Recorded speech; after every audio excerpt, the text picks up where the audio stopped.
Tracy and Kevin Ferguson are the parents of Reid and Blake, who are long snappers in the NFL.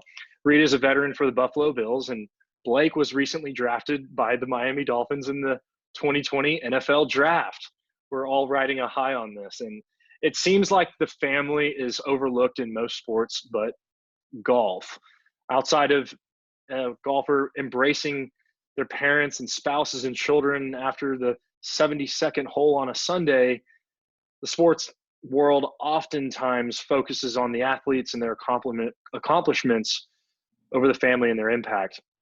That's why on this Mother's Day weekend, I'm speaking with Reid's mother, Tracy, and his father, Kevin, on their experience of parenting elite athletes. Hey guys. Hello. Hey, so let's get right into it. Many parents listening have sons who aspire to be all positions except for the following two: the backup quarterback and the long snapper. Yes, in that order. So how'd you cultivate the talent? Well, Reid kind of had the interesting story when he was, in middle school and wasn't getting on the field. And he tells the story often as well, that how did you get your start? And that was really it. He was not playing a lot in his early years of football. And the center at the time got hurt. And so, there was discussion with one of his coaches. Hey, do you think Reid can, not only learn how to be the center, but also, have you ever thought about being a long snapper? So we didn't know anything or didn't know much about it. So we just kind of did our own research, didn't know anything about camps, personal instruction, none of that. So it really was just kind of our own trial and error, learning it, and him starting to do repetition after repetition. And, then you learn about all of those other things, the camps that are available, personal instruction. And then, from there, it's just putting in the time and, like any other,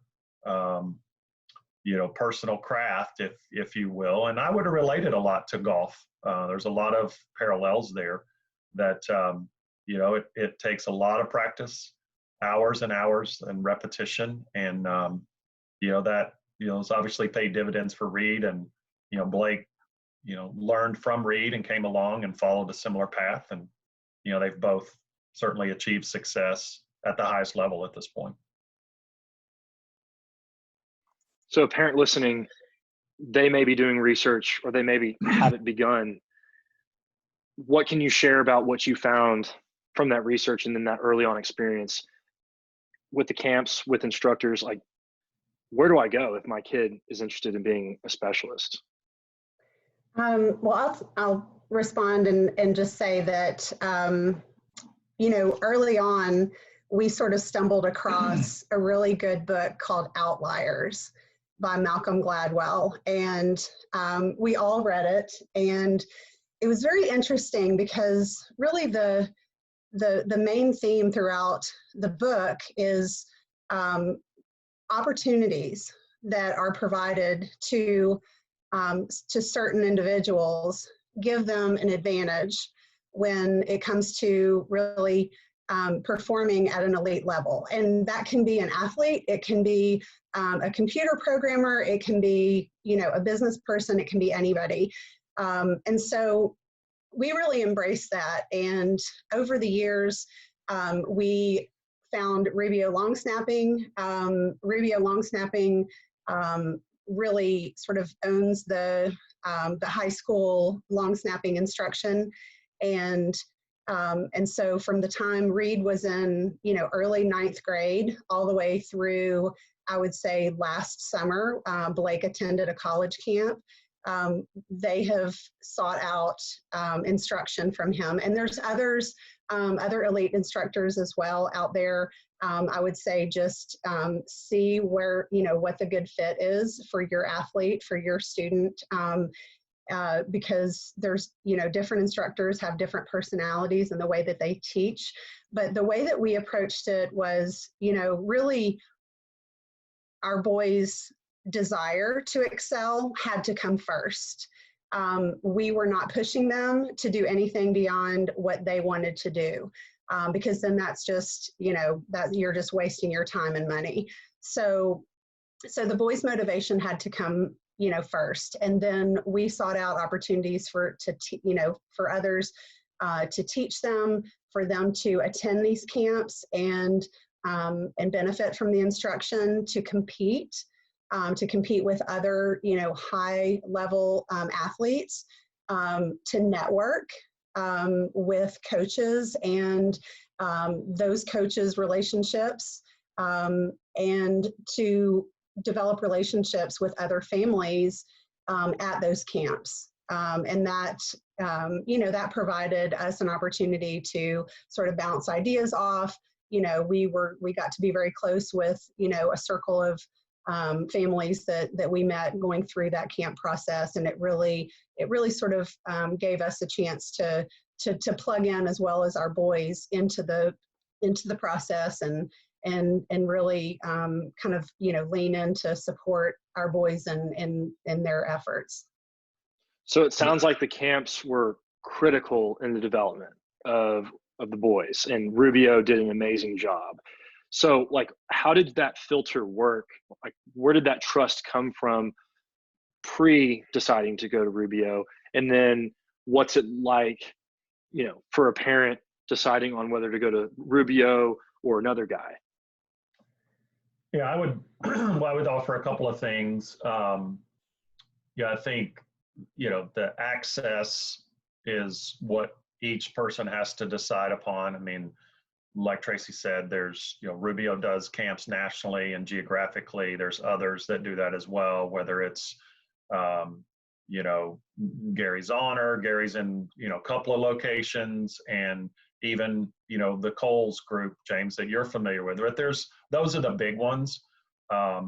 So I think it's more just what works for you. And then there's also, some personality things as well, because they all have different styles. They all have different philosophies about how you should approach the learning. But I think more importantly, to kind of what Tracy said earlier, if I think back about how we approached it with our boys, and my advice to, those parents that are just starting out or that have young athletes that, want to be like our guys, right? Because our guys wanted to be like somebody else when they were starting out. And I can remember that like it was yesterday. But I think the camps afford your athlete the exposure to competition. It shows you what's out there and what it's going to take to achieve that next level. And Reid will tell you, and I tell the story, somewhat infamously. We talked about, first goal is to play on Friday night. First goal is to be a starter on the team in grades, middle school. The next goal is to be a starter, at the junior varsity level. Next goal is Friday night. Next goal is Saturday. And the ultimate goal is Sunday. And we achieved that for both of them, right? Or they did, right? And we helped them. But also, I think it's, the parallel, I'll go back to golf, in that it requires a lot of practice. It requires a lot of solo practice, right? Practicing on your own, or with your dad or mom catching balls, or going and retrieving your balls if you're a kicker. But that solo practice is hard, right? Because it takes that personal motivation to put in the time. You don't always have a bunch of people around you motivating you and giving you that energy. You got to find that personal motivation to do it when you don't feel like doing it. And then the second thing I would say just is, like any other athlete that's achieved, the highest level of competition, which now you're a professional and you're being paid for a sport to do what you've trained, half your life for. Every athlete, I think, would tell you that it requires sacrifice all along the way. And whether that's sacrificing your time, sacrificing your summers, but it's really just comes down to being willing to do the things that other people are not willing to do. And if that means practicing more, eating differently, giving up things that you'd like to do because you need to go practice, and extra rest, going to bed early, all of those things are what make the great athletes and get them to that level. It requires a sacrifice. And back to the book that Tracy mentioned, she just said it. There's a story in the book that you achieve expert level at anything after you've spent roughly 10,000 hours doing it. It's a proven fact. So you got to put in the time if you want to reap the reward. That's right. And Malcolm Gladwell's book is called Outliers, again, for those who haven't read it. Another book I recommend is by Daniel Coyle, which is called The Talent Code, which has been mentioned on a couple of other YouTubes and podcasts that I host. It's funny that you guys are such a cohesive group. And it's funny because we're talking about golf, and it's interesting because I grew up with Jordan Spieth.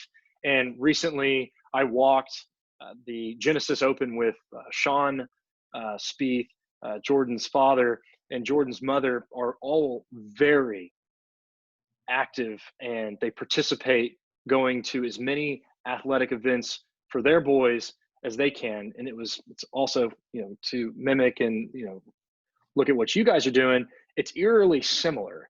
And, I've been blessed to be around you all for a decade now, and you guys made me feel supported when I couldn't come.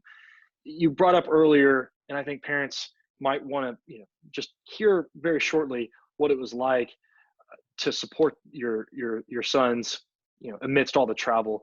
Why was supporting them so important to you guys, and what worked? Like, what was received well by the boys in terms of your support?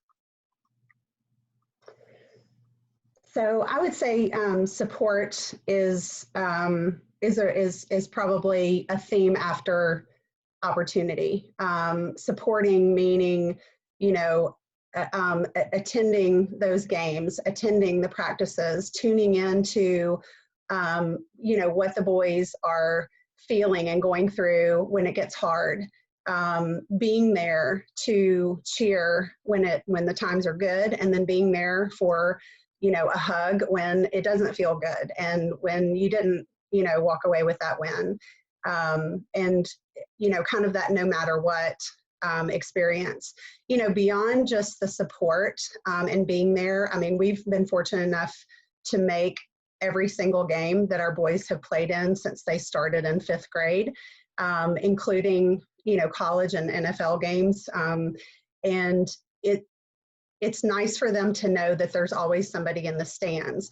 Now, we realize that at the NFL level, at the college level, at the high school level, there's some players who, may not have somebody in the stands. And so it's nice for us as a player family to reach out to those players and to make them feel like they have, a family member there, a sense of family, a hug after the game, great job, that sort of reinforcement, just to let them know that somebody cares.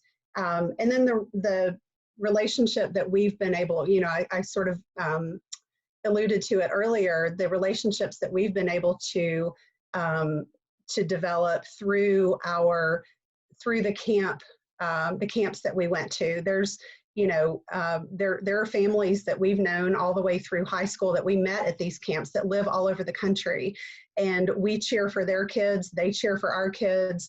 We keep in touch. And then we take that on to the college level. And, being at LSU for 8 years, we had the opportunity to be that sort of family with the other families in the stands, and to create that sense of community.